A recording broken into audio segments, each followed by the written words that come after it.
Hello नमस्कार, मैं देवेंद्र आप सभी का अपने YouTube चैनल पर स्वागत करता हूं। करेंट अफेयर्स की 10 मिनट सीरीज में आपका स्वागत है। तो चलिए देखते हैं आज के टॉप 10 करेंट अफेयर्स। लेकिन उससे पहले आज का विचार है the better you understand yourself life will be just as wonderful and peaceful. इसका मतलब है आप स्वयं को जितनी अच्छी तरीके से समझेंगे जीवन उतना ही शानदार और शांतिमय होगा। तो आप खुद को समझिए और खुद से प्यार करिए ताकि आपकी ज़िंदगी शांतिमय बनी रहे। तो चलिए चलते हैं आज के करंट अफेयर्स देख लेते हैं।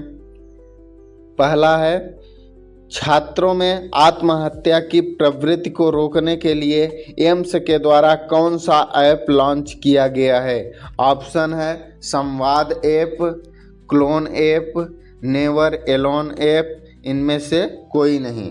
तो इसका करेक्ट आंसर होगा option number C, never alone app. एक कोटा जैसे कोचिंग संस्थानों में बहुत सारी आत्महत्याएं होती थी, जिससे निपटने के लिए दिल्ली एम्स द्वारा नेवर एलोन ऐप लॉन्च किया गया है। ये सुसाइडल थॉट्स हमारे मन में तभी आते हैं जब हम ये मान लेते हैं कि सारी गलती हमारी ही है, जबकि वहाँ पर हमारी ही गलती नहीं होती, हमारी ही कमजोरी नहीं होती है।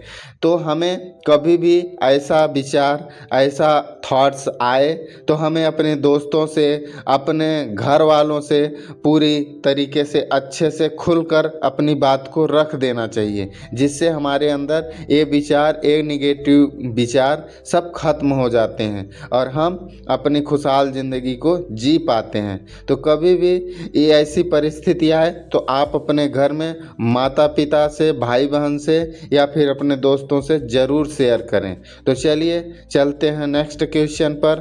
क्वेश्चन नंबर 2, हाल ही में किसने नेपाल में अंतरिम सरकार की प्रधानमंत्री के रूप में शपथ ली है।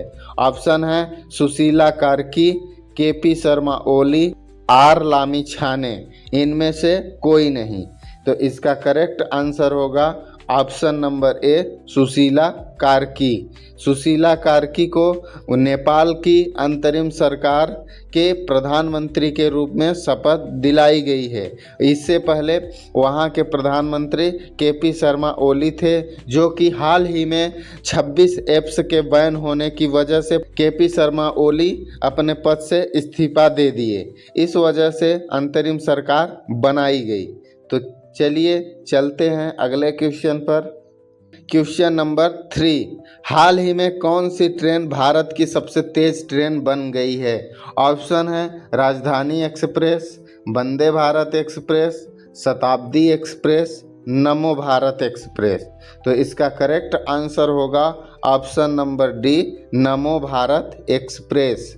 नमो भारत एक्सप्रेस भारत की सबसे तेज ट्रेन बन गई है, जिसकी स्पीड 160 kmph है और इसका संचालन दिल्ली से मेरठ के बीच किया जा रहा है। इससे पहले वंदे भारत एक्सप्रेस थी, हालांकि वंदे भारत एक्सप्रेस की भी स्पीड 160 ही थी, लेकिन इसको 130 पर चलाया जा रहा था। तो चलिए चलते हैं अगले क्वेश्चन पर।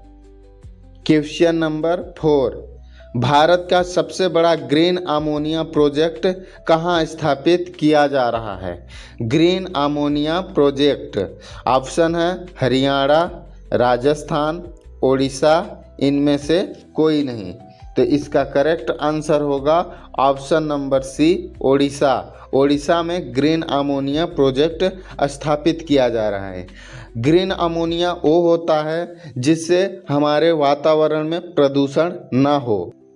अभी हाल ही में हरियाणा में लिथियम आयन बैटरी की कारखाना जापान की सहायता से स्थापित किया गया और राजस्थान की राजधानी जयपुर है, हरियाणा की चंडीगढ़, ओडिशा की भुवनेश्वर। तो चलिए अगले क्वेश्चन पर चलते हैं। Question number 5, 2025 world athletics championship का आयोजन कहाँ किया जाएगा। ऑप्शन है टोक्यो जापान, पेरिस फ्रांस, नई दिल्ली भारत, बुडापेस्ट हंगरी। तो इसका करेक्ट आंसर होगा ऑप्शन नंबर ए टोक्यो जापान।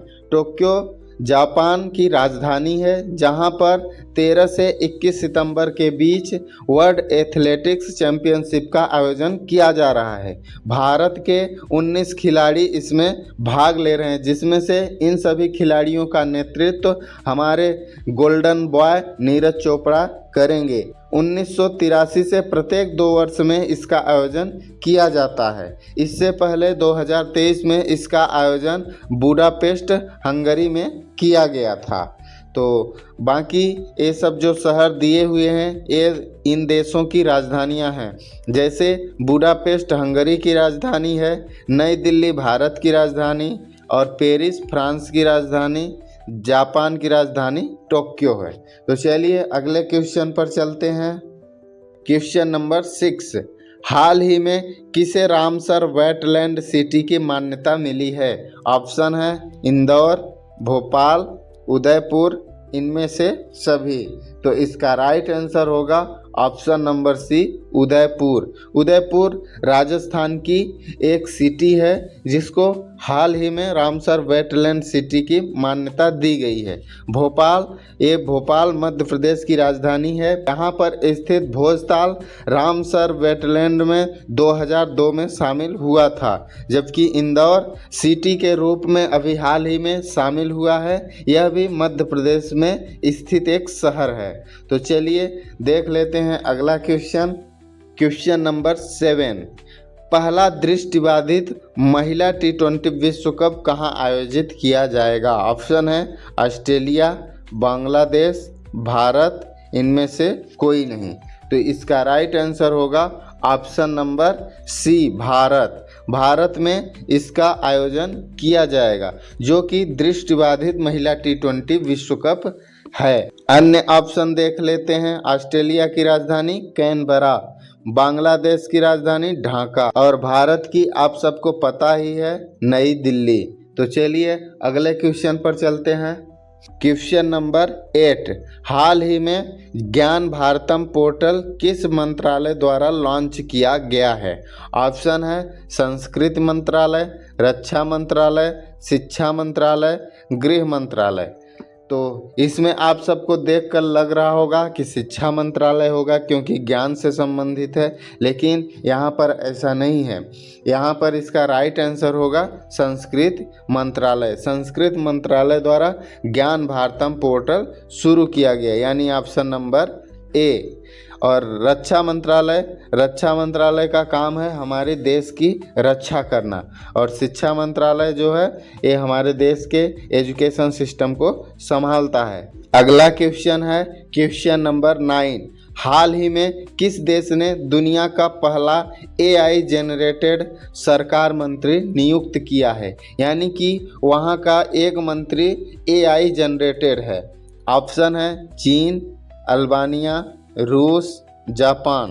तो इसका करेक्ट आंसर होगा option number B Albania. Albania में एक AI जनरेटेड सरकार मंत्री नियुक्त किया गया है, जो कि आपको फोटो में दिखाई दे रहा होगा। यह भ्रष्टाचार को खत्म करने के लिए लाया गया है। अन्य ऑप्शन देख लेते हैं, जैसे चीन की राजधानी बीजिंग, रूस की मॉस्को, जापान की टोक्यो है।